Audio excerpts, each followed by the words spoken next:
faire une virée à deux, tous les deux sur les chemins, s'en aller au milieu de tous ces automobiles. Après je sais plus ce qu'ils disent, c'est pas grave, c'est pas ça le principal. Oui, peuple de Guérande d'ici et d'ailleurs, sachez que je reviens vers vous aujourd'hui, le cœur grand, tout vert, tout jaune, tout rouge, pour vous parler de quelque chose qui me tient à cœur. Oh là, j'en ai des choses qui me tiennent à cœur. Je vais vous parler de ma vie, vous dire d'où je viens et qui je suis. C'est pas ça le principal, parce que c'est pas ça le plus important. Je vais pas vous parler forcément de moi, ni d'où je viens, ni de qui je suis. Je voudrais simplement qu'on s'interroge, collectivement parlant, à certaines choses qui, j'observe, reviennent très souvent.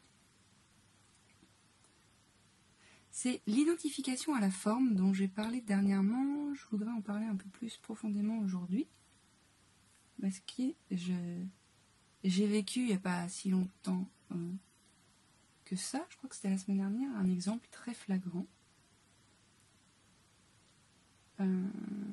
qui me montre bien à quel point nous sommes bien plus attachés au contenant qu'au contenu. Voilà, c'est pareil avec nous. À l'intérieur de chacun d'entre nous se cache une étincelle divine magnifique qui fait l'artiste que vous êtes dans les profondeurs de votre être, qui est là tout le temps, bien souvent en dormance. Déjà, on s'en est séparé soi-même. Et en plus, j'observe qu'effectivement, la société fonctionne à aller dans ce sens-là. Alors, quand je dis la société, je dirais plutôt la majorité. Parce que tout le monde n'est pas comme ça et c'est ok. Même le fait que la majorité le soit, c'est ok aussi. Il n'y a pas de jugement, c'est juste une observation. Je vais prendre un exemple très concret parce que c'est plus simple, je trouve, quand je prends un exemple. C'est que j'ai un camion. Un camion de pompier dans lequel j'ai aménagé un petit lit, un petit truc pour être bien tranquillou quand je veux partir en goguette. Et j'observe que, j'ai surtout vécu une personne qui m'a vue avec ce camion, qui ne savait pas que j'avais ce camion avant qu'il ne me voie dedans.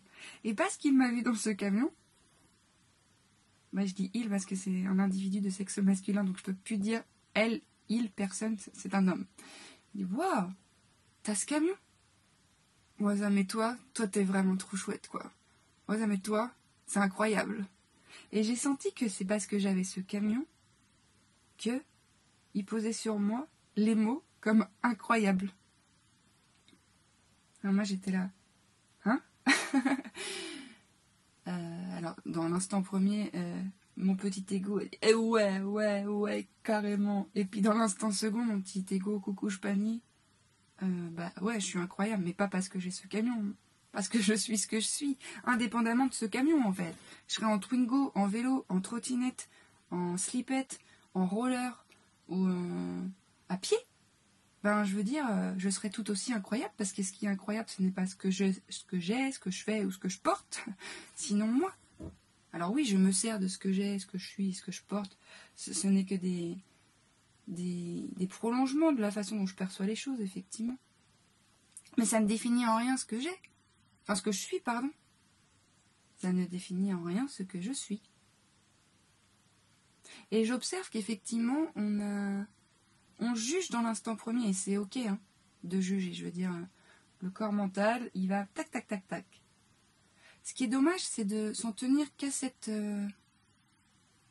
lecture, qu'à travers ce prisme-là, parce que le corps mental est séparé de bien des choses, et souvent du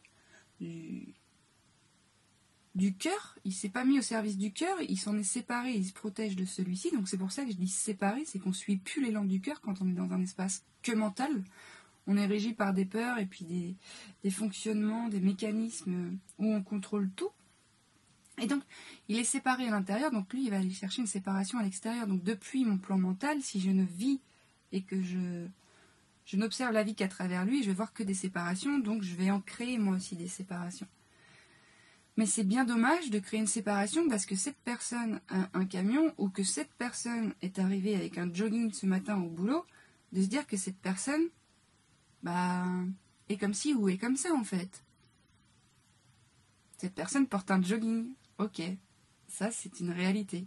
Après derrière ce qui s'en vient, c'est souvent pas terros quoi. Et je vois bien en fait tous les amalgames qui sont faits, ne serait-ce qu'au... J'ai d'autres exemples. En tant que thérapeute, je vois bien qu'il y a des trucs qui me sont inconfortables de faire parce que justement, inconsciemment, je me suis rattachée à l'inconscient collectif qui fait qu'un thérapeute c'est plus comme ci ou comme ça. Mais d'ailleurs, c'est quoi un thérapeute? C'est juste quelqu'un comme toi, comme moi, qui a à cœur d'accompagner les autres. Il n'y a pas de souci, il ne se doit pas d'avoir tout compris. Oula, non mon ami, ce serait bien scabreux de penser ça, et puis de dire j'ai tout compris, je t'accompagne dans ta vie. Ah non, parce que j'ai rien compris, j'ai simplement acquis certains outils pour que ce soit plus confortable dans ta vie. Tu viens ou tu viens pas?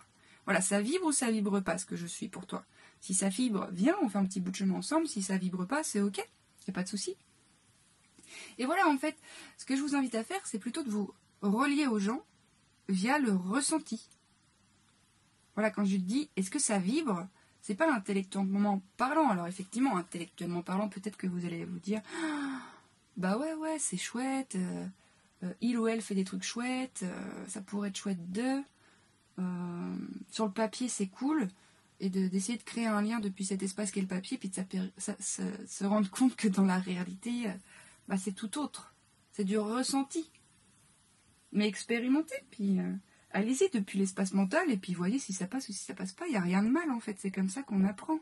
C'est juste, on va apprendre avec l'expérience et le temps à repositionner le corps mental en tant que serviteur de l'âme, du cœur, de tout ce que vous pouvez nommer cette intelligence divine, cette vie, cette flamme, cette conscience, de le mettre au service. C'est pas le corps mental qui choisit. On se sert du corps mental pour interagir, pour proposer, pour agir. Mais on se sert de lui. C'est un serviteur, mon ami. Et quand j'entends...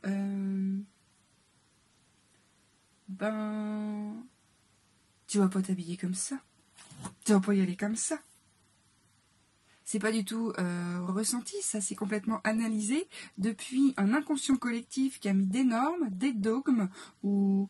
La personne comme ci se doit d'être comme ça, ou la femme se doit d'être comme ci, ou la maman se doit d'être comme ça, ou le papa se doit d'être comme ça, ou l'enfant se doit d'être comme ça, ou le patron se doit d'être comme ça, ou l'employé se doit d'être comme ça. Enfin, j'en passe parce qu'au final, je pourrais dire de tout que ça doit être comme ci et non pas comme ça. Alors qu'en fait, toutes ces personnes qui se doivent d'être comme ça et répondre à des injonctions sont avant tout des personnes qui ne sont pas forcément raccord avec ce qui leur précède, avec ses croyances, avec ses limitations. Et moi, je vois bien que je me heurte en termes de code vestimentaire. Moi, je m'habille souvent dans des habits confortables. Alors oui, on peut dire de moi que c'est pas féminin, ou qu'il y a plus féminin, ou que ce serait plus juste de... Mais je suis une femme et je m'habille comme je veux. Mais moi j'ai galéré, en fait, je galère encore à me dire mais c'est quoi être une femme en fait? Mais c'est juste être toi en fait. Si t'as envie d'être une femme en grenouillère, en jogging, en jupette, en robe, en legging, qu'importe en fait, fais juste ce qui est raccord avec toi. Et moi je vois bien que je me heurte à des limitations de l'inconscient collectif et je vois bien qu'il est compliqué parfois de regagner son siège individuel, de sa propre conscience individuelle qui veut se goûter comme ça dans l'instant. Et c'est là qu'il faut s'en remettre à plus grand et se dire j'incarne ce que je suis et puis on verra ce qui se passe. Mais c'est là que ça demande du courage. Et quand je vois l'émergence en ce moment de toutes ces personnes qui se font le cadeau d'être soi, mais moi ça me met en joie. Pardon pour vos oreilles. Non, vraiment ça me met en joie de voir qu'il y a une émergence d'autre chose qui est en train d'advenir de plus en plus visible, je veux dire, parce qu'on est en évolution constante, mais qu'effectivement les jeunes générations remettent beaucoup en cause les dictats, les normes, et que bon, c'est fait depuis un espace en colère et confronté et contre. Donc c'est une façon de faire. Je juge pas quoi que ce soit. Je me demande juste si c'est nécessaire d'être contre, et si plutôt que d'être contre, on ne devrait pas juste être pour soi. Donc t'as envie de t'habiller comme ça, bah fais-le et c'est ok. T'as envie d'être comme ci, bah fais-le et c'est ok. T'es maman et t'as pas envie de voir ton gosse, bah dis-le et c'est ok, parce que peut-être qu'il y a un remaniement de croyances collectif qui est à l'œuvre, et que pour ce faire, il faut qu'il y ait des personnes qui incarnent autre chose d'abord, comme des personnes qui sont venues présenter une autre couleur au monde. Et au début, c'est chaud du slip, parce que cette couleur au monde, quand tu la présentes, elle est plutôt jugée, incriminée, rejetée. Et c'est là qu'on parle du courage d'être soi, de se relier à ce cœur-là qui vibre et qui dit c'est ok. Là, depuis cet espace, tout est ok. À l'extérieur, c'est l'extérieur. Il y a des peurs qui ne sont pas tiennes, auxquelles tu vas être confronté. Reste assise sur ton siège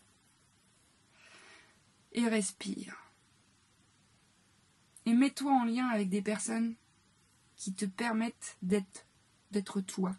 Mets-toi en lien avec des personnes pour qui t'as rien à faire sinon juste à être, et avec qui tu peux justement juste être toi en fait, que tu déposes ton manteau, ton rôle là, puis là, voilà, là c'est ce que je suis. Et fréquente ces personnes qui te font du bien. Et surtout ne fréquente plus ces personnes qui voudraient que ta couleur soit autre. Et je vois bien, quand j'ai parlé de génération, c'est pas anodin, c'est qu'effectivement la discussion que j'ai eue au marché samedi dernier, c'est qu'elle cette personne-là m'a emmenée sur le plan politique. C'est un espace que je n'habite pas, puisque ça ne m'intéresse pas. Moi, je suis très à l'aise avec ça, il n'y a pas de souci, même si j'ai essuyé bien des fois dans ma vie de ces retours un petit peu piquants, que c'est parce que je suis comme ça que le monde est comme ça. C'était la tristitude. C'est quand quelqu'un te dit ça juste comme ça, tranquillement, et que toi tu reçois ça et que tu trouves ça blessant. Mais y a personne pour te dire que c'est pas ta faute et que t'as le droit. La tristitude. Non mais c'est ça, c'est fou. Et du coup samedi, cette personne, j'avais plusieurs choix en fait, parce que quand je lui ai dit que elle me parlait d'un ministre ou d'un député qui était soi-disant connu, bah si, vous voyez, et puis moi je dis bah non, je vois pas du tout, non. Mais comment ça, ça vous plaît pas la politique? Je dis ah non, ça ne m'intéresse pas, effectivement, ça ne me fait pas vibrer. Alors déjà, vibrer pour une personne qui a 80 balais, qui est pas dans cette réalité qui est la mienne, qui est dans des croyances prisonnières de bien des stratagèmes, effectivement, ça fait un peu de quoi? Bref, passons. Et en fait, cette personne qui n'accepte pas ce que je suis, puisque elle veut vraiment m'intéresser à la politique, j'ai beau lui dire monsieur, en fait, ça ne m'intéresse pas. Je sens qu'en moi, il y a une partie de moi là qui se tend et qui aimerait lui faire fermer son caquet en 2, 3, quoi. Donc, gentiment, je reçois ça dans mon intérieur, je suis tendue, je commence à vouloir blablabla, puis je me dis, mais non, en fait, mais pas du tout. Et là, je respire et je m'observe à l'œuvre et ça se détend parce que j'ai mis en lumière un mécanisme tout foireux, quoi. Et donc, plutôt que je propose une autre version à cette personne qui n'est pas du tout relative à la politique, sinon à tous les aspects de la vie, à savoir, vous savez, monsieur, moi, c'est ma façon de penser et vous avez la vôtre. Est-ce que vous ne pensez pas que ce qui génère des séparations, c'est de vouloir imposer son point de vue à l'autre? Moi, vous votez, vous êtes actif politiquement parlant, je ne crois pas que vous ayez entendu de ma bouche des mots comme mais n'importe quoi, mais il faut pas, mais patati patata, parce que c'est votre expérience, c'est ce qui est à l'agenda de votre âme en ce moment, et c'est ok. Voilà. De se recevoir, en fait. De vous recevoir, de vous voir et de ne pas vous juger. D'être en capacité de vous dire, oui, si ça vous va, c'est ok. Mais comment ça me va, mais comment ça peut pas ne pas vous aller, quoi? Ça, c'est ce qui est mien. Puissiez-vous accepter ce qui est mien. Et bien souvent, c'est pas le cas, hein. C'est pas le cas, et puis on se prend bien la tête. Hein. Et dans ces moments-là, il faut vraiment se rapprocher du cœur, à l'intérieur de vous. Et c'est marrant parce que la politique, moi j'ai été amenée à expérimenter plusieurs fois des discussions avec des personnes que j'appréciais, que j'aime. Et puis d'un coup, d'un seul comme ça, on parle de politique. Et donc effectivement, je dis à cette personne que j'aime et que j'apprécie que ce n'est pas vraiment mon terrain favorable et que ça ne m'intéresse pas. Et alors là, effectivement, pareil, en face de moi, une colère intérieure, mais qui est à l'intérieur de cette personne, mais pas responsabilisée. Donc, me vociférer à la tête de ces atrocités. Et là, littéralement, physiquement, je m'effondre à l'intérieur. J'ai deux choix. Ou je m'enfuis, je m'en vais. Et c'est ok si je choisis ça. Et quelque part, ce à quoi je ne fais pas face ne s'efface pas. Soit, même dans cet inconfort, en face de cette personne qui fait des allers-retours entre la cuisine et le salon, je dis, écoute, juste 2 secondes, j'ai besoin d'un espace. Et là, c'était très drôle parce que j'ai réussi à dire, là, ça me fait connecter à la tristesse qu'on vit, donc juste j'ai besoin d'accueillir un peu. Quoi? Mais t'es triste? Mais du coup, tu vois bien que ça veut dire que tu caches des trucs. Ok, reste dans ton centre, c'est une expérience. Et voilà, j'ai trouvé le courage sur le moment parce que c'est ce qui était possible pour moi. Ça ne l'est pas toujours, mais là ça l'était. De rester assise sur ce caronne là et de respirer. D'accepter cette tristesse où mon monde intérieur connectait à une tristesse du monde entier, quoi. J'étais là, au hasard, même entre deux individus qui s'aiment, entre qui il y a de l'amour, il y a ce genre de possible. Et du coup, je l'ai connecté la tristesse du monde parce que j'étais là, mais c'est pour ça qu'effectivement le monde est ainsi. Et donc, j'ai pris le temps, 3 secondes 12, pas trop quand même, parce que la personne en face de moi revenait me solliciter. Et on a passé la soirée en s'éloignant de ce sujet-là, quand bien même il y avait quelque chose qui était latent, qui était cassé quelque part, qui était là, quoi. Et donc, je m'en vais avec ça, et le lendemain matin, je me réveille et je pleure. Et je pleure toute cette tristesse qui s'est matérialisée hier en moi, mais qui n'a pas été reçue. Là, elle prend sa place et je la laisse faire, donc je pleure. Je pleure de cette tristesse, de cette séparation, de ce rejet, de ce jugement. Et une fois que j'accepte de ressentir tout ça, il y a quelque chose qui s'opère naturellement. Ça se tarit la source à l'intérieur de moi. Et donc, je me sens beaucoup plus légère. Je peux retourner dans notre espace amical et dire à cette personne, écoute, c'est vrai qu'hier soir, ça m'a un petit peu totoche, et qu'effectivement, moi, je ne cherche pas à être en lien avec des personnes qui ne me comprennent pas et qui me jugent. Donc, je vais moins nourrir notre relation parce que tout simplement, ça me nourrit pas. Et ça coûte de faire ça, de se choisir plutôt que de choisir quelque chose d'autre à l'extérieur, ça coûte. Mais ça coûte encore plus de composer avec quelque chose qui est désagréable. Donc, c'est le cœur un petit peu chafouin que j'écris ça, parce que je sais que dans mon intérieur, c'est serein et aligné. N'en demeure pas moins que oui, il y a un petit peu de... Mais j'accepte. Et vous n'allez pas me croire, les amis, c'est qu'après avoir quitté cet espace amical pendant quelques semaines, de plus avoir nourri ce lien-là, la personne, je l'ai recroisée dans une configuration autre, un anniversaire, et on n'a pas pu échanger dans cet espace-là, parce qu'il y a pas mal de monde, on n'a pas trouvé l'espace. Et le lendemain, figurez-vous que cette personne était revenue vers moi et m'a envoyé un message en me disant « Je suis désolée. J'ai compris à travers cette expérience et à travers tes propos que tu avais raison. Mais le but n'étant pas d'avoir raison ou tort, mais qu'effectivement de se mettre au service du vivant, de quelque chose de plus grand. Donc effectivement, il m'a dit « Mais en fait, j'ai conscientisé grâce à cette expérience que de vouloir imposer son avis aux autres, c'était souffrance et souffrant. Et ça crée la séparation. Et de cette séparation, on souffre encore plus. » Et donc j'ai dit, ouais, tu vois, comme quoi on arrive à être d'accord. Un petit clin d'œil si t'écoutes cet enregistrement, mon ami. Merci vraiment. J'ai vraiment remercié pour cette expérience. C'était incroyable. Et c'est vraiment riche de ces expériences qu'effectivement, maintenant, ouais, il y a 7 milliards de couleurs, de croyances, Il y a 7 milliards de façons de vivre différentes. Je ne vais pas rentrer en résonance avec tout le monde et tout le monde ne va pas me faire vibrer. Mais par contre, je vais rester présent à ce qui me fait vibrer. Je vais rester présente à ce qui me nourrit. Et ce faisant, je vais me délester de plein de choses qui ne font pas sens.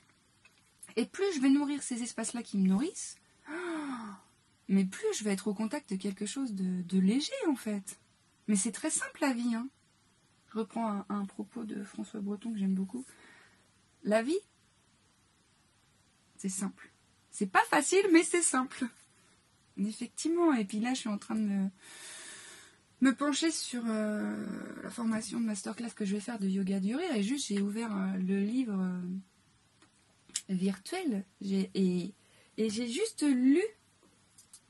Effectivement, c'est toujours quand j'ai besoin de l'ordi que celui-ci ne fonctionne pas, et c'est toujours quand tu dors que j'ai envie de te parler. Et donc il y a juste une introduction qui m'a... Le soleil n'a pas besoin d'une raison pour briller. L'eau coule sans rien demander. Un enfant sourit quand il veut.